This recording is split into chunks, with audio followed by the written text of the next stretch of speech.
Hello, everybody. Welcome to Hops and Horses.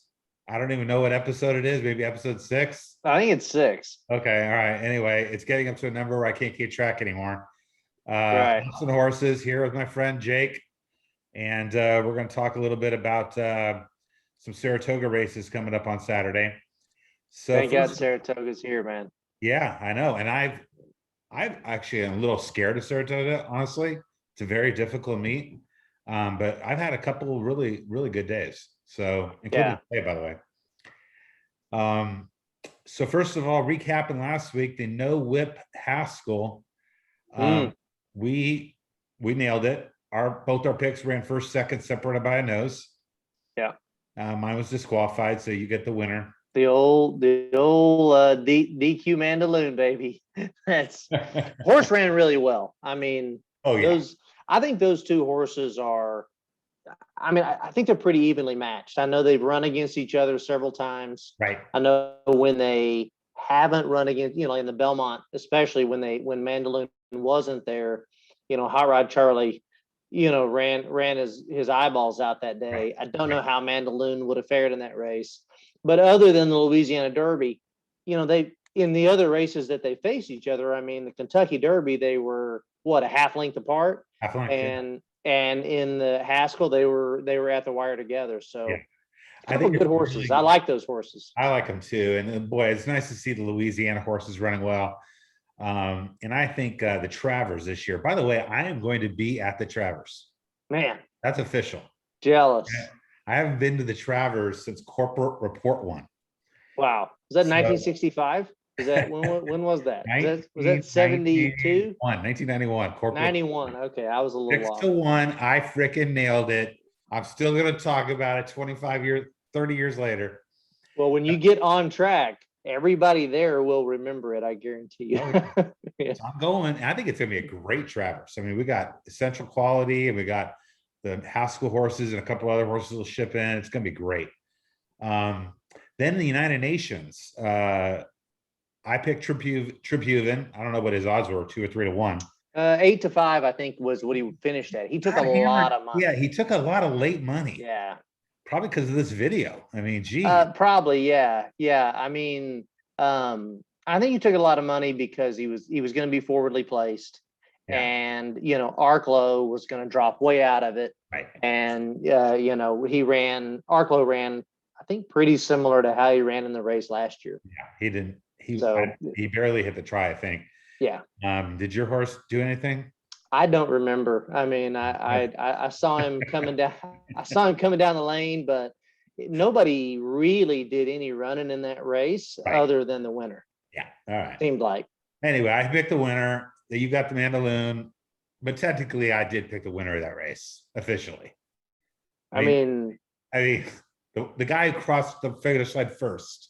Yeah, I think the winner of that race was actually Paco, because Paco picked up some pretty serious street cred from getting tossed and run over and by 2 horses, his own and another horse, and basically got up and walked off, and from what I understand, partied pretty hard that night. So, I mean, yeah. All right. Let's talk about the Colonial. Colonial Downs. Mm-hmm. I'm going to share a document. If I can figure out how to do this, share screen, Colonial Downs. This happened yesterday. Yeah, I've heard there's been some rumors floating around that basically you created like a couple of millionaires or something. Well, 2 people hit this thing. Where did it start? Did it start in race 5? Started race 6. Oh, okay. And I almost had to pick 4 ice cold, but I definitely had it no more than 2 deep in any race. And 2 members hit it for $41.92 each. 4,192 each. You could have had it on an $8 ticket. Okay. They each had it on maybe $30 tickets, something like that. Another lady hit the Indiana Downs pick 4 for 1,300. A couple guys today hit the pick 5 at Saratoga for like 405, 450, something like that.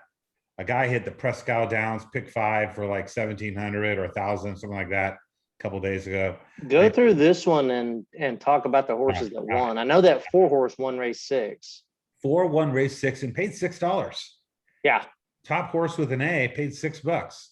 Now, when I pick horses for serial ragers, if I want to go really cheap, then I'll take any A horse and any plus horse and any horse ranked on top of the sheet.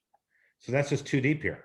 Okay. Now, if I was going deep, I might be looking at a couple of these other horses, but if I'm going skinny, I'm just using the 4 and the 12. And that 4 was going to be hard to beat in that race. Hard to beat and won easily, paid $6. Race 7, Vincent Van Gogh is on top of my sheet at 6-1 and pays $27. And you could definitely have gotten that going too deep with the 2 and 11. I think 13 was scratched. Or you could have possibly thrown the 10 in if you wanted to go 3 deep. But you could have had that too deep, the plus the A and the top horse. Horse paid $27. Then in race 8, the 6-1, my plus horse. Again, use every plus horse, use every A horse, too deep. This horse paid like $11.60 or something like that.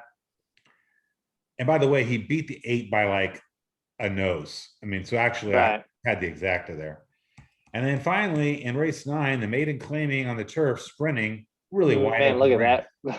Look at that field. Yeah, it's a crapshoot. But if you want, you could take the top horse, the A, take the B plus, 10, 11, you're done. If 11 wins and pays $32.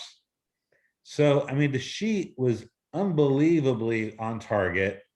And 2 guys walked away with really gimme pick 4s. I mean, the pick 4 was just handed out there. And 2 members hit it. And of course I didn't hit it, but I wasn't playing yesterday. But anyway, yeah, so that's Colonial. Big day. Yeah. So we're going to stop sharing. We're going to talk about our beverage. You're going to love my beverage today.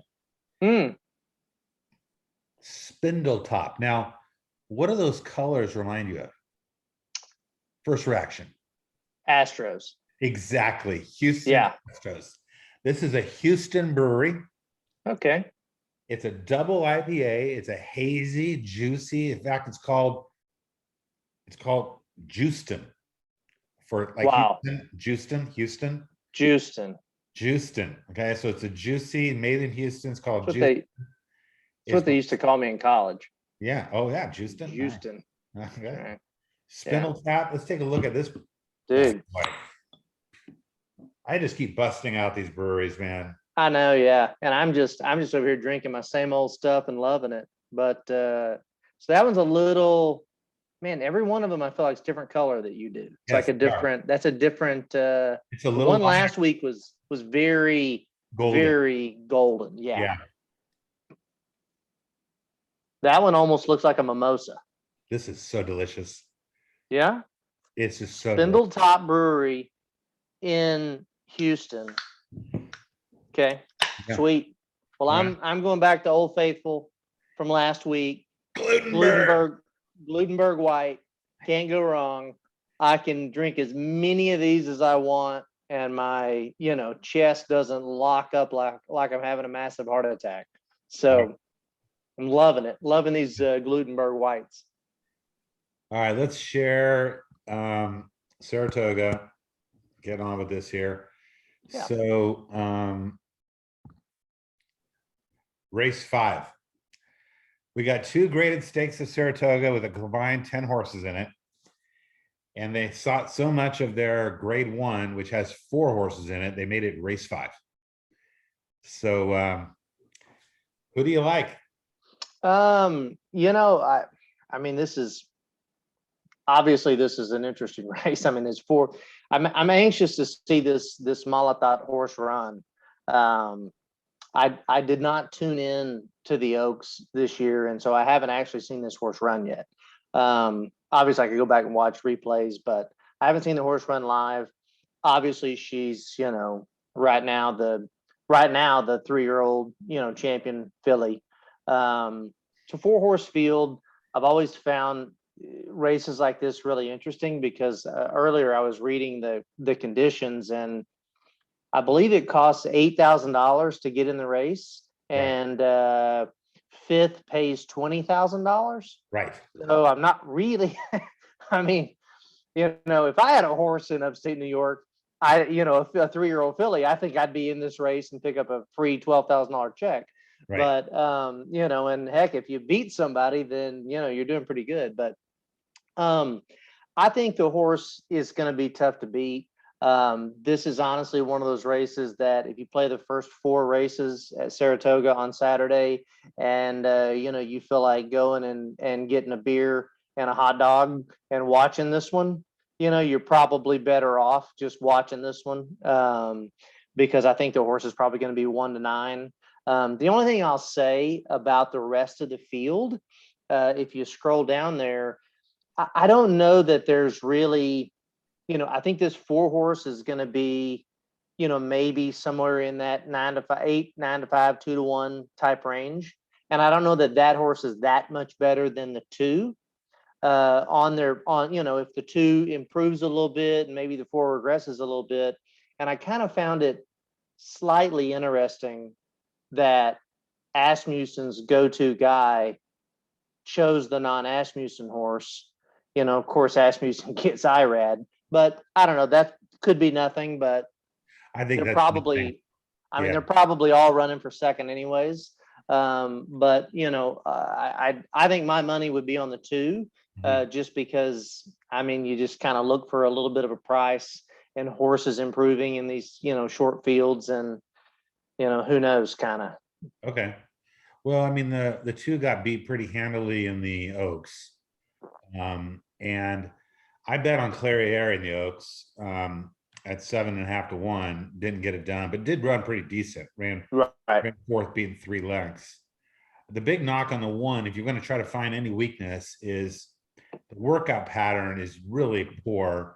Came back with a May 13th workout and then didn't work out again to June 10th. And she hasn't run. She hasn't run since April. Exactly. And why did they take a month off? No works. Yeah. So, something they said, hey, we're going to give this horse a little time. Horse is now making a comeback. Clairiere, I think, is a good horse. Definitely. But problem is there's no pace to run at. The first number 1 might even be on the lead. Now that very easily could be run on the lead or run second. It's going to be a slow pace. And this horse is just, it's going to have a tough time closing into that. But, this is an improved effort in the Mother Goose. And it had some trouble. Stumbled break 5 wide. Yeah. IRAD must like this horse. So, this is my upset candidate, Clairiere. But I agree with you. All right, we're going to throw I'm going to show my sheet real quick. Sorry. So it shows Malathat on number 1, Clairiere number 2, the K and the A, and then it does say Maracuja is the value of the race. Yeah. If she reverts back to form, her Kentucky Oaks puts her like 8-1, whereas if she could go back to better form, maybe she's more like 5-2. But so anyway, that's how we see that one. We're going to talk about this race 7 because we had to talk about one halfway decent race. Yeah. I'll let you go first. And I took a horse in here. Great race, super competitive race. A lot of nice horses in here, a couple of nice maiden winners, a couple of horses, that have already run in some allowance races. Great betting race. This is one of those that this is that old kind of race that I play my my trifecta wheels.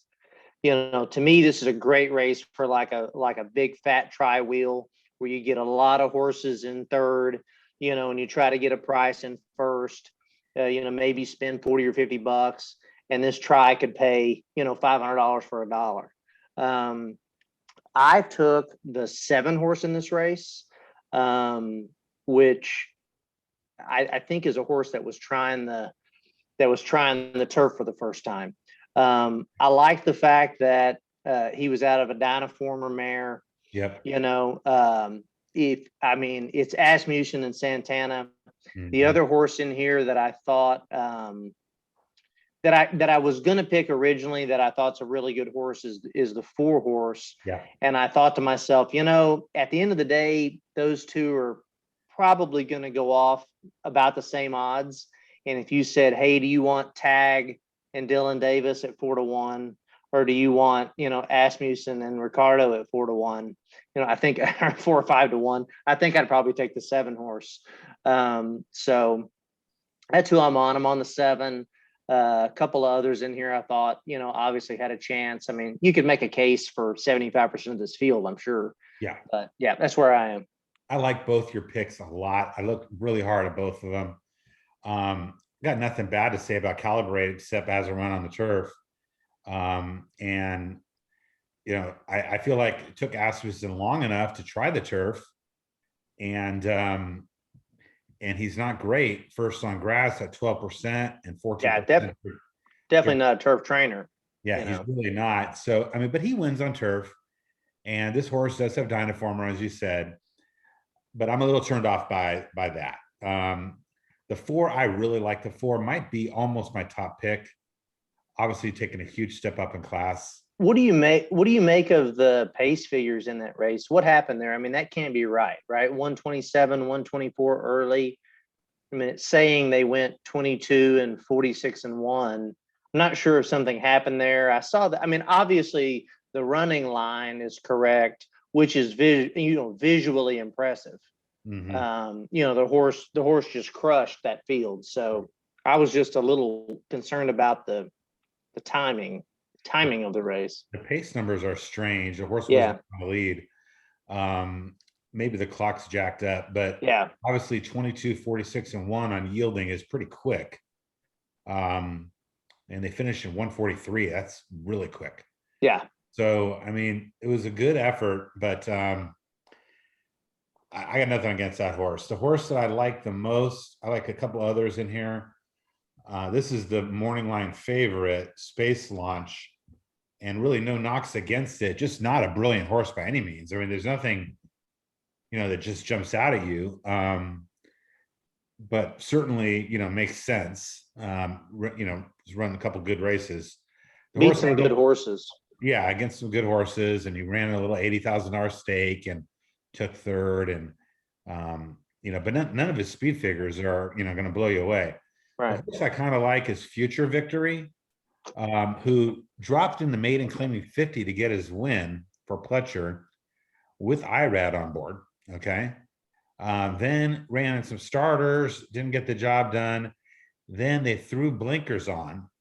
Heavily raced horse, by the way. They threw blinkers on, and he wins pretty convincingly, and he was in contention much earlier than normal. This is a weak field. I don't think I'm going to get 12-1 for Pletcher and Ortiz, but the price is good. Okay. Yeah. You're never going to see that. That's a once a year price. Exactly. So for Repoli and Todd Pletcher and IRAD. Yeah. So if you look at the sheet, it's got Space Victory on top. I'm sorry, Future Victory on top with the spot play, by the way, gets the spot play designation, A+. There's Space Launch, the favorite. There's your Calibrate, makes sense.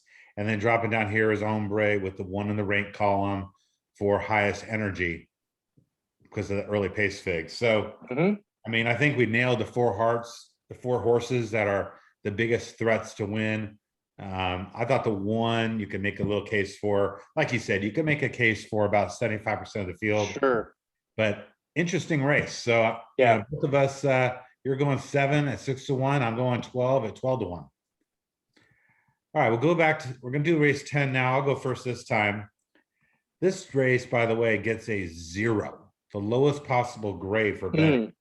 And the reason is there's just no value. Yeah. 9-7. And it looks, these top 2 horses are basically tied.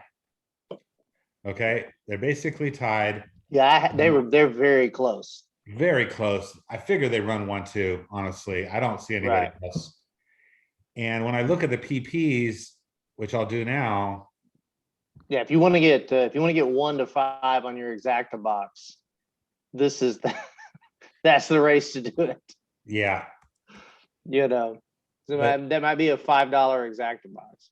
So Robin Sparkles, this horse is 6 for 9. 2 of his losses were on the dirt.